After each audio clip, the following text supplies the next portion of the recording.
a divulgação da lista dos indicados a chefe do Ministério Público Federal.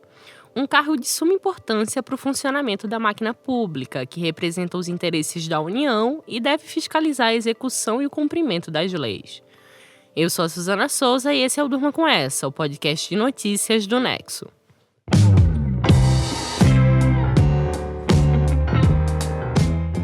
Olá, eu sou a Aline Pellegrini e tô aqui com a Suzana para apresentar esse podcast que vai ao ar de segunda a sexta, todo começo de noite, sempre com notícias que podem continuar a ecoar por aí.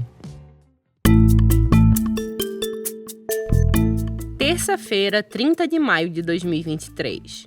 Dia seguinte à divulgação da lista de candidatos para o cargo de Procurador-Geral da República. São eles os subprocuradores gerais José Adonis Calot, Luísa Frischensen e Mário Bonzaglia. Os três ainda vão passar por uma eleição interna entre os procuradores para definir a posição de cada um do primeiro ao terceiro. Depois, os nomes serão levados ao presidente Luiz Inácio Lula da Silva.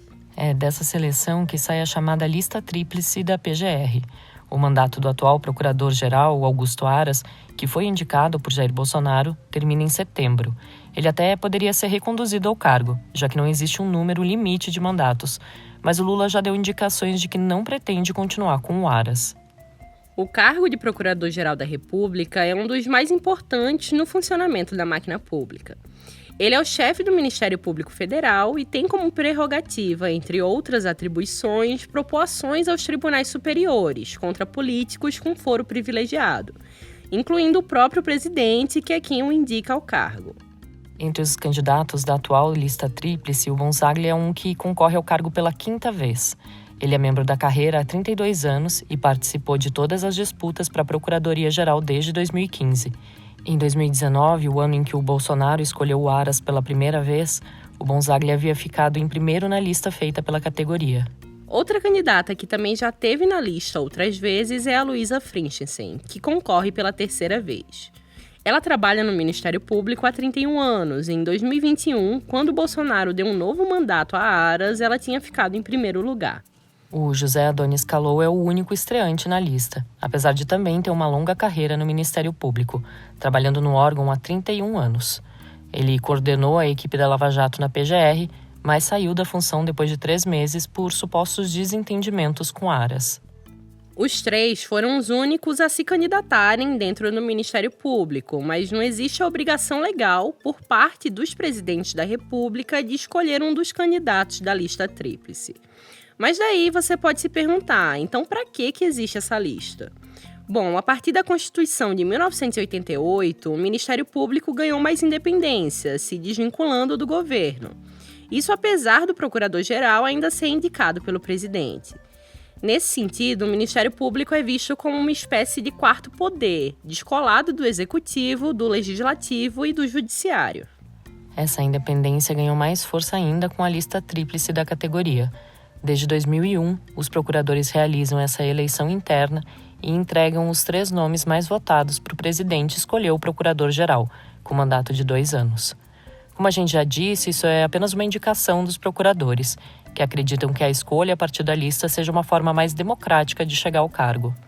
Os únicos requisitos constitucionais para um procurador ser indicado e tomar posse é ser integrante de carreira em atividade, ter pelo menos 35 anos de idade e ter a indicação do presidente da República aprovada pela maioria absoluta do Senado, ou seja, o voto favorável de 41 dos 81 senadores.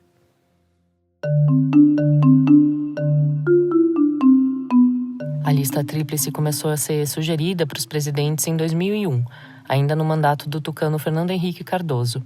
O FHC ignorou as sugestões e reconduziu ao cargo Geraldo Brindeiro, que já vinha ocupando o posto desde 1995. Na época, o Brindeiro era apelidado pela oposição de engavetador-geral da República, por não dar sequência a casos suspeitos que envolviam o governo e o então presidente.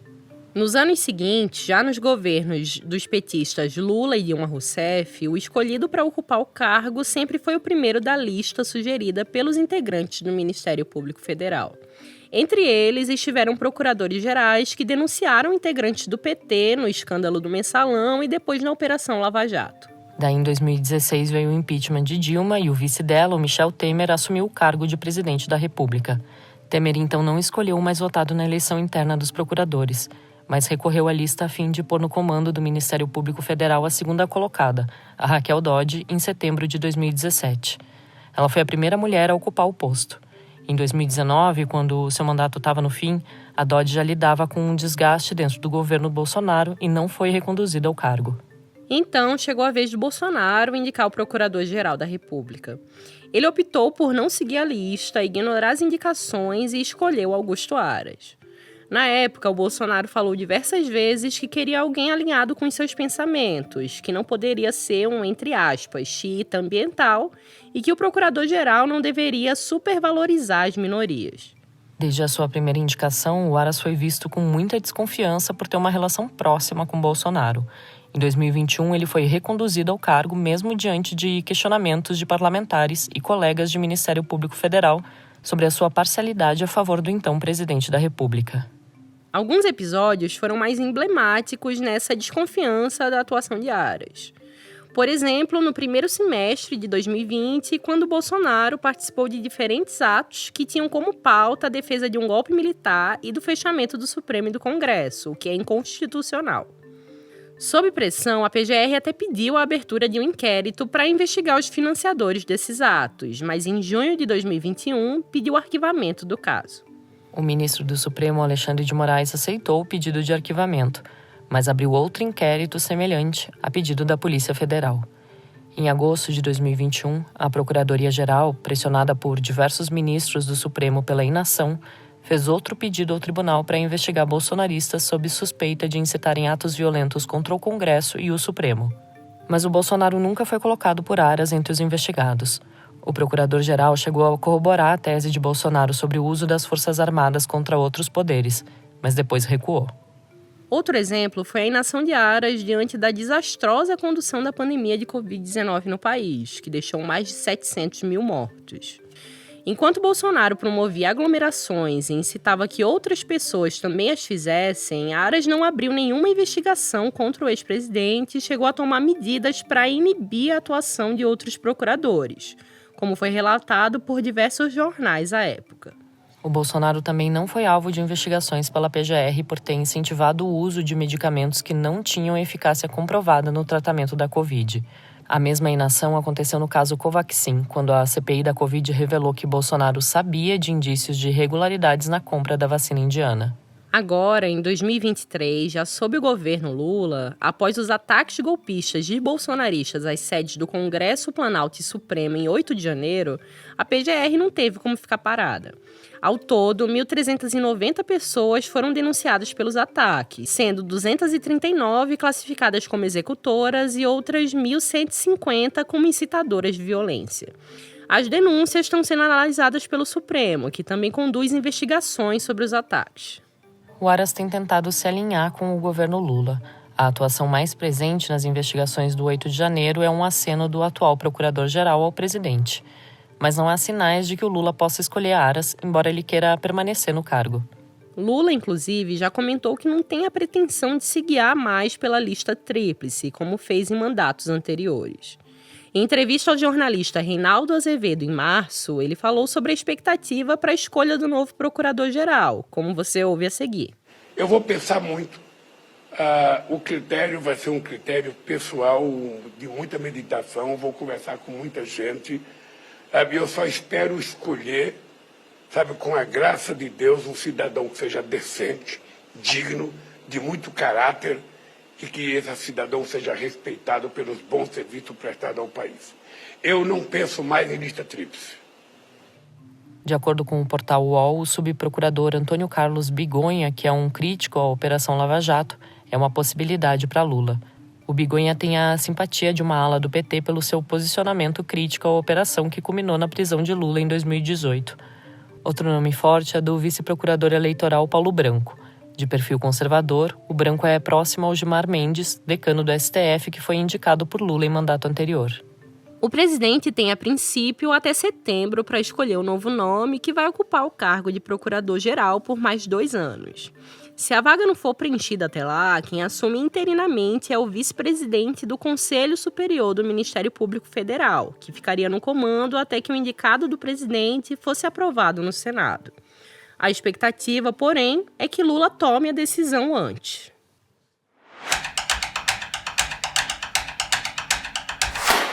Nessa quarta, indígenas guaranis fizeram um protesto na rodovia Bandeirantes, uma das principais de São Paulo, diante da iminência da votação do PL do Marco Temporal, projeto que defende uma alteração na política de demarcação de terras indígenas no Brasil. A Mariana Vick escreveu sobre esse assunto. Mariana, o que diz a proposta que tramita no Congresso? O projeto de lei 490 muda as regras para a demarcação de terras indígenas e abre essas áreas para exploração comercial. Aqui no Nexo, a gente explicou em 2021 sobre as várias mudanças que o texto propõe, que não tem a ver só com o marco temporal. Mas o marco temporal é de fato um dos pontos mais importantes da proposta e tem chamado mais atenção agora. Para lembrar quem está ouvindo a gente, o marco temporal é uma tese jurídica que defende que o direito à terra indígena só deve ser garantido se ficar comprovado que, na data de promulgação da Constituição, 5 de outubro de 88, a área estava ocupada por esses povos ou sob reivindicação deles. Essa tese se originou de uma decisão do Supremo Tribunal Federal em 2009, quando a Corte tratou da demarcação da terra indígena Raposa Serra do Sol, em Roraima, e a partir de então ganhou força. Setores como o agronegócio, que é um dos patrocinadores do projeto de lei que está no Congresso, defendem o marco temporal. Mas, do outro lado, o movimento indígena contesta a tese. Para eles, estipular um marco temporal para as demarcações é inconstitucional. Eles também dizem que esse argumento ignora o histórico de violências e remoções forçadas dos povos indígenas de suas terras ao longo do tempo, desde o período colonial até os conflitos do século XX. E tem também uma discussão em curso sobre o marco temporal no Supremo, né? O que diz essa ação? Sim, está em julgamento no Supremo uma ação que envolve uma terra indígena ocupada pelo povo Xoclen, em Santa Catarina. Essa ação foi para o Supremo depois que, em 2016, a FUNAI, que é a Fundação Nacional dos Povos Indígenas, recorreu de uma decisão dada na época pelo Tribunal Regional Federal da 4ª Região. A Corte tinha dado razão à Fundação de Amparo Tecnológico ao Meio Ambiente, ligada ao governo de Santa Catarina, em detrimento do Xoclen, numa ação de reintegração de posse. Entre outros motivos, os desembargadores disseram que os indígenas não se enquadravam no marco temporal necessário para reivindicar a terra que eles ocupavam, e por isso o governo podia reintegrar a área. Essa ação está parada no Supremo há anos e o julgamento foi adiado várias vezes. Depois de meses sem previsão para que ele voltasse, o Supremo anunciou que vai continuar a analisar o caso do Xoclen no próximo dia 7 de junho. Esse julgamento é importante porque, ao contrário daquela decisão do Supremo de 2009, que se aplicava só à Raposa Serra do Sol e não a outras terras indígenas, ele pode ter reflexo em todos os conflitos judiciais no país envolvendo demarcações. É em parte por causa desse julgamento que o projeto de lei 490 avançou na Câmara na última semana. Com uma possível votação, o Congresso tenta se antecipar ao Supremo e fazer pressão sobre o tribunal. Você pode conferir textos sobre as discussões do marco temporal em nexojornal.com.br. No site, você acompanha tudo o que a equipe do Nexo produz diariamente. Como você sabe, o Nexo é um jornal independente por assinatura e sem publicidade. Para ter acesso a tudo isso, apoiar o Durma e ainda receber newsletters exclusivas, é só fazer sua assinatura. Tem um link com desconto na descrição desse episódio.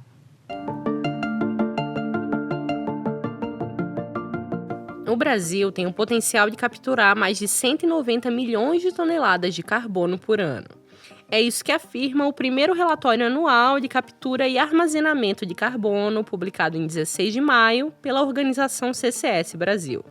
O Lucas Zacari escreveu sobre isso para Ponto Futuro, editoria do Nexo, que tem entre os seus temas de cobertura o clima. Lucas, conta pra gente quais são as principais formas de captura e armazenamento de carbono. O relatório ele é focado em soluções tecnológicas para captura e armazenamento de carbono, que são separados em dois tipos. Os BECCS, que é a bioenergia com captura e armazenamento de carbono, e DACs, que é a captura e armazenamento de carbono diretamente do ar.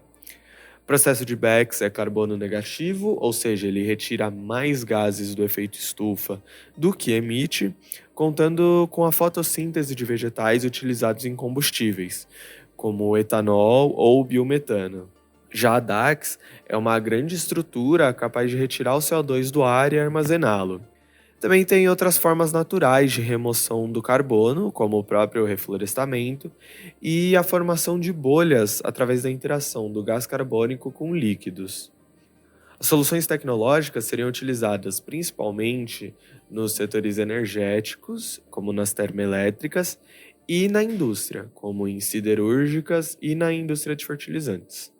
Esses dois setores ainda são dependentes da emissão de carbono para seu funcionamento e são responsáveis por cerca de 22,5% dos mais de 2 bilhões de toneladas emitidas no Brasil anualmente. No texto, eu explico um pouco mais sobre o processo de armazenamento do carbono e também sobre os desafios para alcançar esse patamar de quase 200 milhões de toneladas capturadas no território brasileiro. Você pode conferir o texto do Lucas em nexojornal.com.br/.futuro. Da lista tríplice para a indicação do novo Procurador-Geral da República, passando pelo projeto de lei do marco temporal na Câmara e terminando com o potencial do Brasil para capturar carbono, durma com essa. Com roteiro e produção de Suzana Souza, edição de texto de Aline Pellegrini, participações de Mariana Vick e Lucas Zacari, edição de áudio de Pedro Pastoriz, termina aqui mais um Durma com essa. Amanhã tem mais, até!